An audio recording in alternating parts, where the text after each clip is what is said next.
Welcome back, Mindsetters.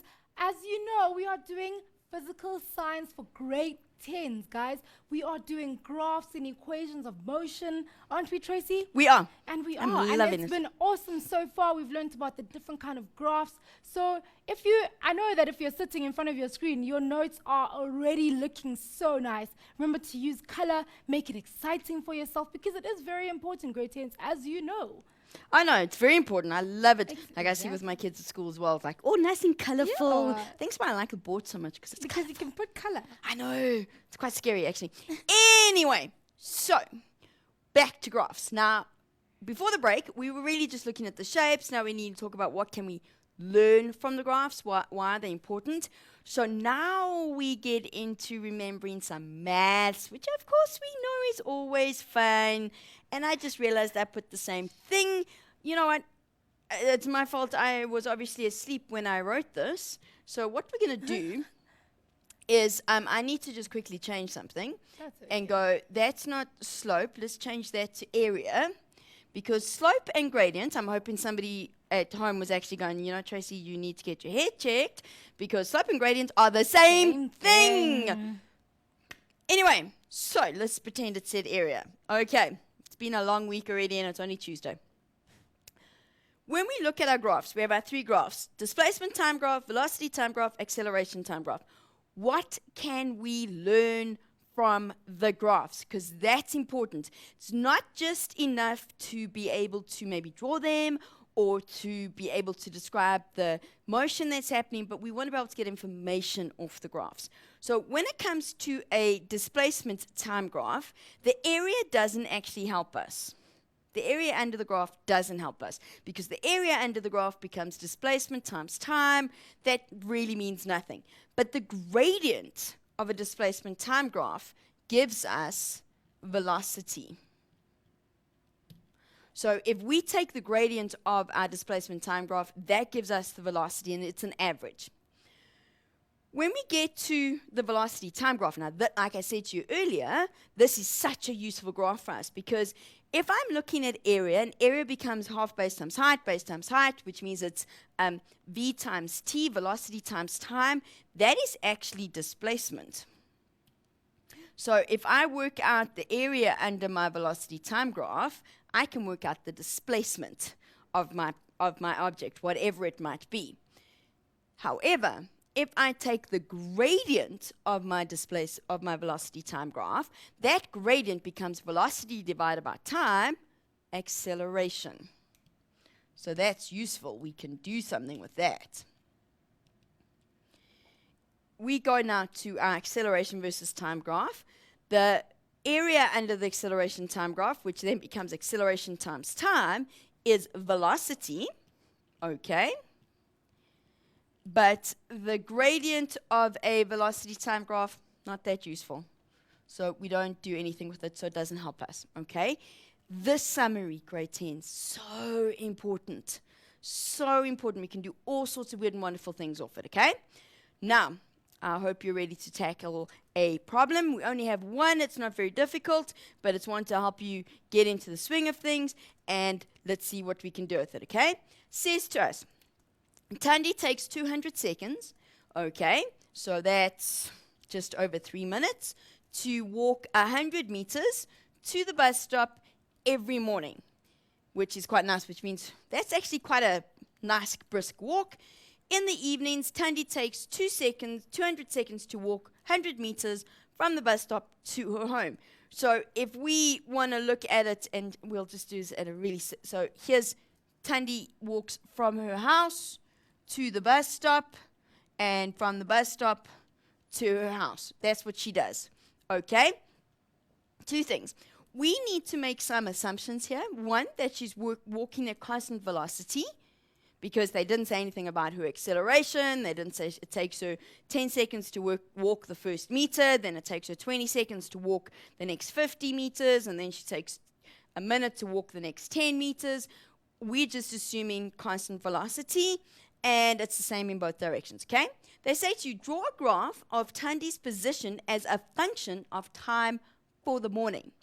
In other words, position versus time. displacement time graph, we are going to use her home as her reference point. Okay. Reference point. This is a sketch graph. Grade 10s. Okay. Sketch graph. We need an axis. So we have a displacement. And there we go. Let's just quickly get rid of that extra little thing. We don't need it. And let's just move this. There we go. Okay. Displacement time graph. That means labels, displacement. They told you that she goes 100 meters. Meters is a good unit. And time in seconds. Now we know that she goes, it's the sketch graph, so she goes 100 meters. So let's put the 100 in here. And it takes her 200 seconds. And there's our 0. That's enough information. I don't need anything else with regards to what we're doing. And I said assume constant velocity, which means it's going to be a straight line. And there we go. So let's go straight line. There's my graph. Straight line graph. Okay? You're with me? I hope so.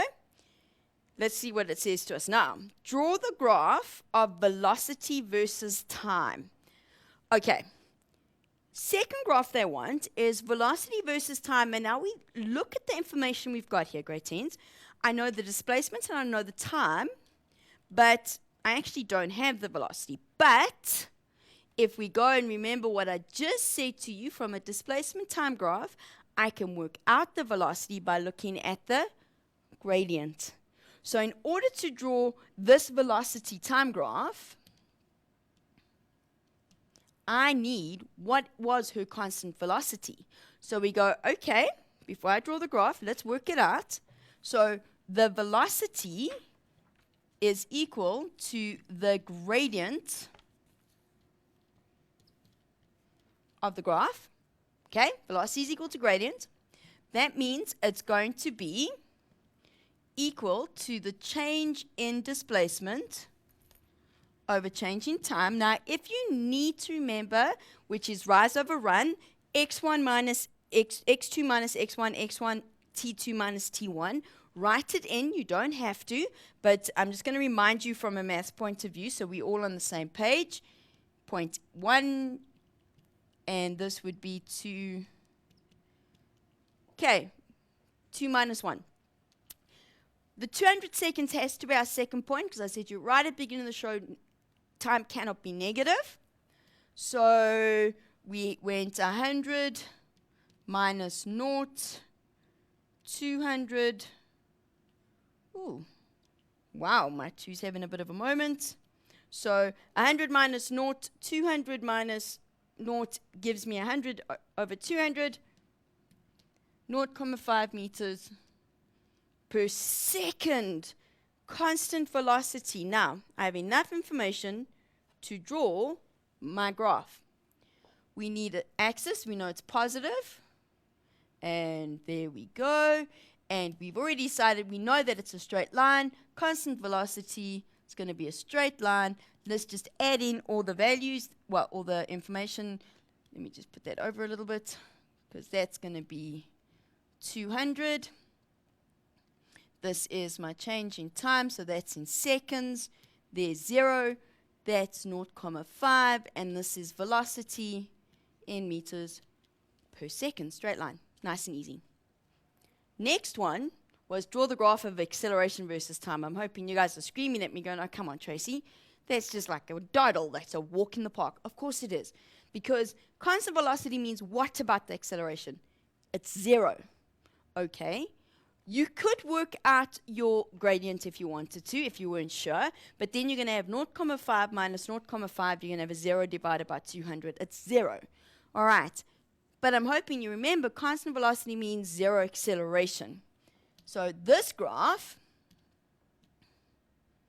okay, there's our lines. Let's just get rid of my extra one because I can draw extra ones. And this is going to be 0 acceleration. So we're going to put it, make sure it sits on the y-axis, on the x-axis, sorry. There we go. Let's add in the values we know. Well, that was at 200. This is delta t in seconds. This is A. Ooh, and I've lost my pen somehow. That's A in meters per second squared. And that's 0. Nice and simple, okay? We could add to this question and now say, well, what happens when Thandi returns home? All of this we just reversing it. Still 0 acceleration. Her velocity actually is now negative because she's going to be coming towards us, so it becomes a negative value, but it's exactly the same because she does the same distance in the same time. She's just changed direction. Okay, so with graphs, because now we need to move on to equations. Yay, I'm sure you're all very excited. Graphs, you must know the shape, okay, and you must know how you can calculate stuff off them. Very, very important. From graphs. And I'm hoping some of your teachers have actually done this with you, and you could have done it with ticker timers. Fortunately, we are a little strapped for time, otherwise I'd love to do it with you. But from the graphs of motion, you can actually get our 4 equations of motion. Equations are so important. They tell us so much. Okay, so here, now there's 3. I'm going to put the 4th one up in a second. We have 3 really important equations of motion. These 3 you're going to use all the time. Yes, grade 10s, they will be on your information sheet. But do yourselves a favor, learn them, okay? You do not want to be spending half your tests and exams looking for an equation. You need to know them. It's really, really important, because if you know them, then you know how to use them. And they are an incredibly powerful tool. Okay, first equation, VF equals VI plus A delta T. What do all these things mean?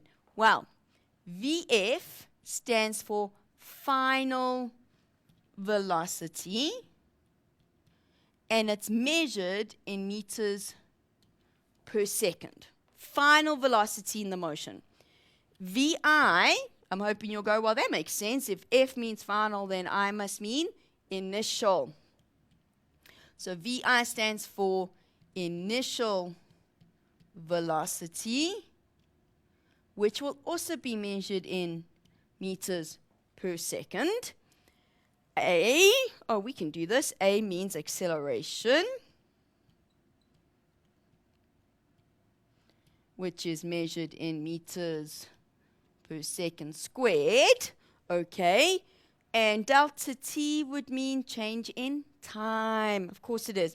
And unfortunately, you have to write the delta. I'm sorry, grade 10s. Gets a little complicated. Okay, which is in seconds. Grade 10s, please be careful. This section of work has actually been in the curriculum for many, many years.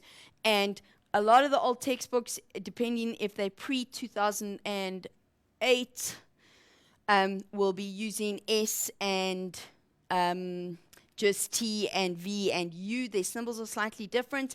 If you have any friends that are working in the IB curriculum, they also use slightly different symbols.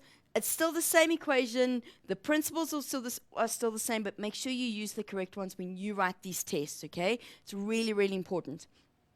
Now, that's the first one, which tells me final velocity equals initial velocity plus acceleration times time.